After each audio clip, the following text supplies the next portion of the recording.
Olá! Hoje vamos explorar um pouco mais a fundo o material que recebemos sobre uma figura bem singular do Novo Testamento.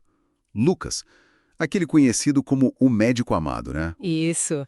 A ideia é tentar desvendar um pouco quem ele foi, sabe? Qual o real impacto dos escritos dele e por que essa perspectiva que ele traz é tão única, né? E olha, já começando, o material traz um ponto assim fascinante. Lucas seria o único autor bíblico que não era judeu. Um gentil e ainda por cima médico. Sim, essa combinação é realmente chave. Como é que isso que as fontes destacam tanto pode ter, sei lá, moldado a forma como ele escreveu? Olha, essa combinação é crucial. E as fontes que a gente analisou dão umas pistas bem importantes, sabe? Ser médico naquele mundo greco-romano, geralmente significava uma educação formal bem sólida, né? Ah, sim. Acesso ao conhecimento da época. Talvez uma visão de mundo um pouco mais ampla, menos focada só na tradição judaica. Entendo. E isso parece refletir nos textos que são atribuídos a ele, né?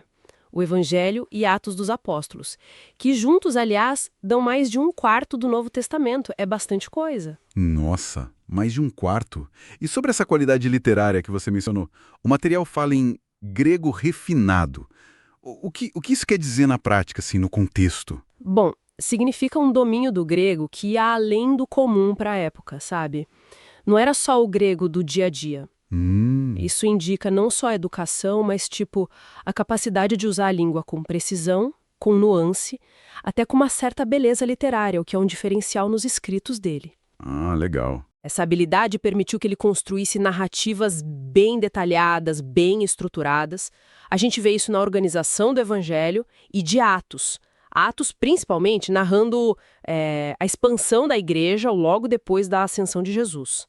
E a precisão histórica, que as fontes também mencionam, parece ser uma preocupação dele mesmo. Interessante essa conexão da formação com o estilo. O material também dá bastante ênfase na relação do Lucas com o apóstolo Paulo. Como é que as fontes descrevem essa parceria? Elas apontam para uma relação bem próxima, sabe? Duradoura. Não parece ser só um companheiro de viagem, assim, ocasional. Certo. Aquelas famosas sessões nós, em Atos, quando a narrativa muda para a primeira pessoa do plural, né? Nós fizemos, nós fomos. Sim, sim. Isso é interpretado como uma evidência bem direta da presença dele ali, do lado de Paulo, em momentos importantes. Puxa.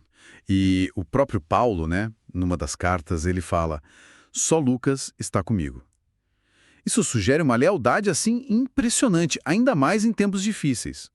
Nossa, que forte isso. Então, o Lucas ali age como um cronista que participa, que está vivendo aquilo. Isso dá uma dimensão muito pessoal, muito vívida para o relato da missão de Paulo. Então ele tinha essa visão de dentro mesmo, como testemunha de muita coisa que ele narrou em Atos.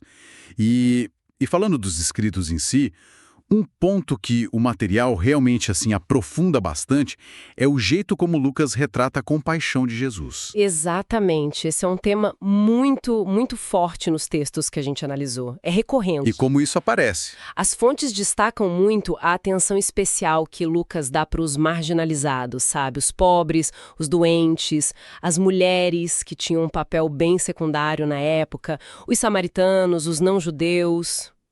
Tem uma ênfase muito clara na misericórdia, no perdão, na inclusão. É só pensar nas parábolas que só aparecem no Evangelho de Lucas, né?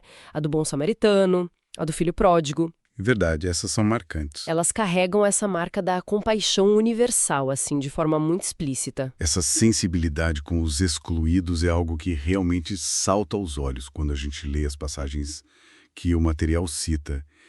Isso se conecta de alguma forma com a ideia dele apresentar Jesus como Salvador universal. Sem dúvida.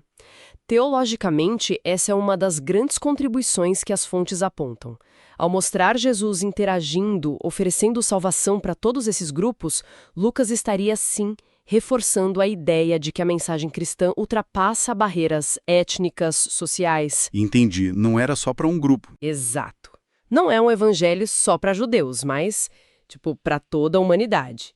E, além disso, as fontes mencionam também o destaque que Lucas dá para a oração e para a ação do Espírito Santo, como se fosse a força motriz, sabe? Tanto na vida de Jesus quanto na da igreja primitiva que ele descreve em Atos. É como se ele mostrasse um motor espiritual por trás dessa expansão toda, né? Isso, exatamente, o motor por trás dessa expansão universal. Faz muito sentido. É como se a formação de médico e a perspectiva de gentil se unissem a uma percepção espiritual muito profunda. Então, se a gente fosse assim resumir o que o material nos revela sobre Lucas, não dá para falar só de um médico ou só de um historiador, de jeito nenhum. A imagem que emerge dessas fontes é de alguém assim com muitas facetas. Um intelectual culto, sim, um historiador cuidadoso, um narrador muito habilidoso e talvez, acima de tudo, alguém com uma sensibilidade humana e espiritual imensa. Um cuidador de almas, como foi sugerido no material. Gostei dessa expressão. É uma boa imagem, né?